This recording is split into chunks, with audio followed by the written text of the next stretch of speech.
that the successful bidder shall give preference in employment to local residents at all level of operations, subject to such residents being available, qualified and suitable for such employment. हे आमी condition घाल्लें. हे condition enforce करपाक तुवें कितें steps घेतल्या आनी ह्यो कितल्यो मायनिंग कंपनीज तुजे वेबसायटीचेर आयल्या, रेजिस्टर्ड जाल्या आनी कितल्यो तांणी वेकन्सी डिक्लेअर केल्या. This is a issue about mining belt and mining हे because it's the backbone of our economy.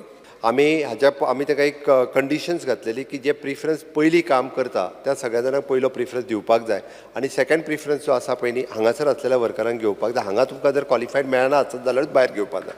Regarding to जो कंपनी जी आत्तां सुरवात जाल्या 90% ऑफ द वर्कर्स जे पयलीं थंयसर कामाक आशिल्ले तितक्याय जाणांक एम्प्लॉय केले. 10% तेंचे समथींग इश्यूज. एक कंडिशन कितें आहा 100% आनी कितले टक्के ते टक्क्याचे इश्यू न्ही हो.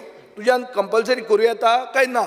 एक वर्स पयलीं तुवें सांगलें जायना म्हणून, आज म्हणटा तूं जाता म्हणून. जाता जाल्यार सामकें बरें. I am happy. आयक 100% एम्प्लॉईज सगळे गोंयचेच घेवचे हे आमी मॅन्डेटरी करूंक शकना.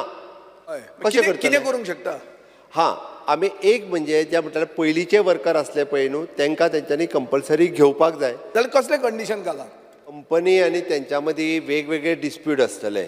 ओके, एक वेळ तेंच्यांनी VRS घेवन गेले आसतले, आतां परत म्हणटलो तांकां घे. हे तेंचे वेगवेगळे डिस्प्यूट आसतले. तेंचे जर डिस्प्यूट रिजॉल्व जावन आमचो पयलो preference speaker sir. There were 303 employees in that mine.